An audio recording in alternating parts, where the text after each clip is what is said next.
Well, hello again and welcome to the VK6CS amateur radio channel. And I can see that the microphone is actually picking up Radio London that I've got in the background, a radio station that's been dead for about 50 years. Radio London 266, used to be an offshore radio station in the UK. Don't know whether to go and turn it down or whether to continue. I'll try it. Right, now I've set the amplifier up according to the instructions so that in CW mode it should not exceed 900 milliamps anode current. So there's 1 amp there, and if I press the PTT, now let's just see if that's right. So that's 5, so it's 5.5, 6, so that's 6.5, 7, 7.5, 8, 8.5, 9. Oh, actually no, it's just a tad over. So this is going to show 950.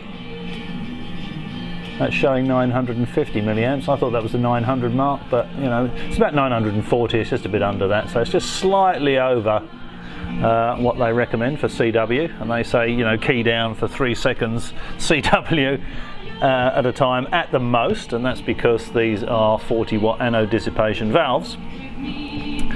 And with 1.1 kilowatts going in and 500 watts coming out, there's each one of them has got to dissipate 200 watts. So that's right, isn't it? 600 watts divided by 4. No, it's not, is it? Each one's got to dissipate 150 watts. So with a 40-watt anode dissipation, they glow up real quick. So here we go. This is, I've got it on FM at the moment to save me whistling into the microphone.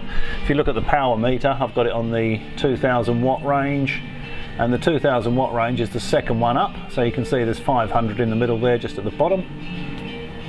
There we go, that goes up to 500 watts quite easily.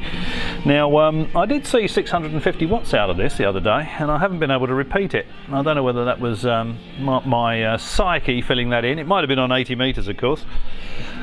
And there might have been a bit more drive power. There's the drive radio. Drive power at the moment is 50 watts. So, and I'm using an L match here, just a homemade L match, just to match the input circuit instead of the little MFJT match, which was sort of, I don't know, it wasn't giving me a very good match on 40 meters. On here it's not too bad. You can see this is going to indicate SWR up here. There you go, it's 1.6, something like that, 1.6 to 1. It's about as good as I can get it. This roller inductor does need a little bit of a clean. It gets jittery up towards the end there, but it looks like it could do with just a little more inductance, and I might be able to get that down to 0 going in. And I might even play around with that just to see if I can maybe get it to reflect 0 energy, then stick the antenna analyzer on the input of the L match here, and then stick a pot across the output and just adjust the pot until it shows me the impedance it's happiest at, and then I'll know what the input impedance is of the amplifier, if you see what I mean. Okay, so that's 50 watts in. And 500 watts out. Now they don't recommend exceeding that anode current, but it does say that the input power can be anywhere between 30 and 100 watts. So I just wonder what would happen if I just gave it another. Let's give it another 10 watts.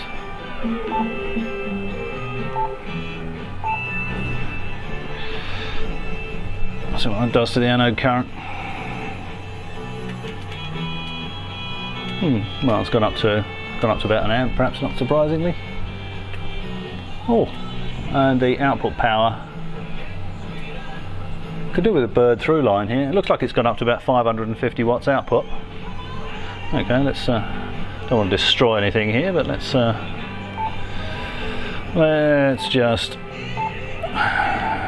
give it 70 watts.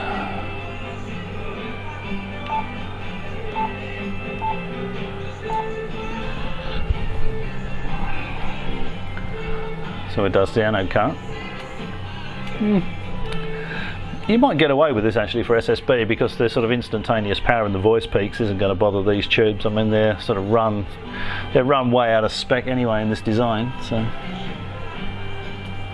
oh yeah,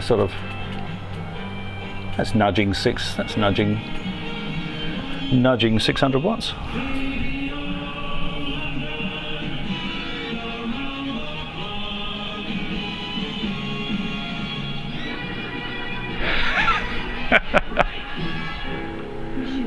It's funny listening to AM radio as it used to be. The adverts on there are quite funny as well for cool menthol cigarettes. And, you know, the woman's best friend. You know, and it's some sort of iron or something in a washing machine. How different things were 50 years ago. Right. Okay. Now.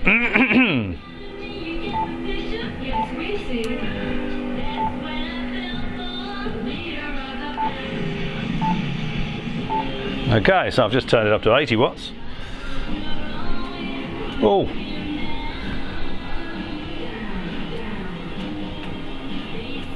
Yeah, looks like it's sort of topped out at about just under 600 watts there. So yeah, as I say, I'd prefer to do that on a bird through line. We've got we're going to be doing some power meter calibrations up at the radio club in the not too distant future. So it'd be interesting to see how well this old Revex power meter compares with an industry standard power meter. Alright, well, I'm not going to push it any further. I don't want to blow it up because it is a bit of an antique. This is from 1967.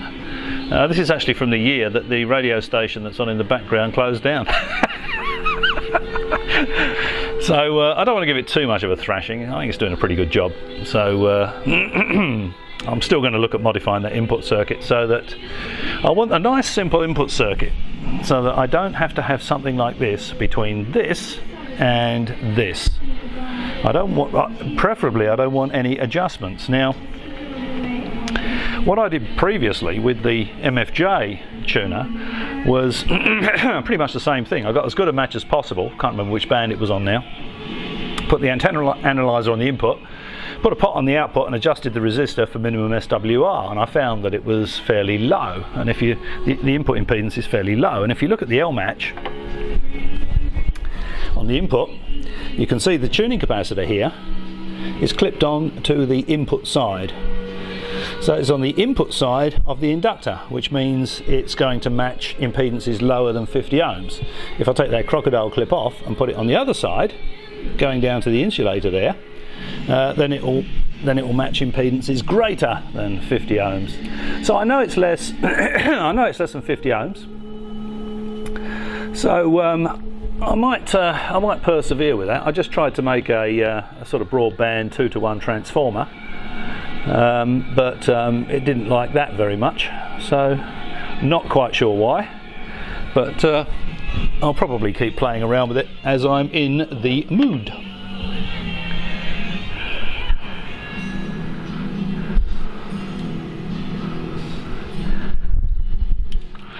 All right.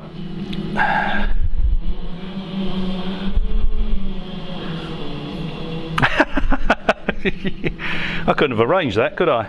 I could have arranged that better, eh, if you're out there? That sounds Russian, that tune in the background, doesn't it?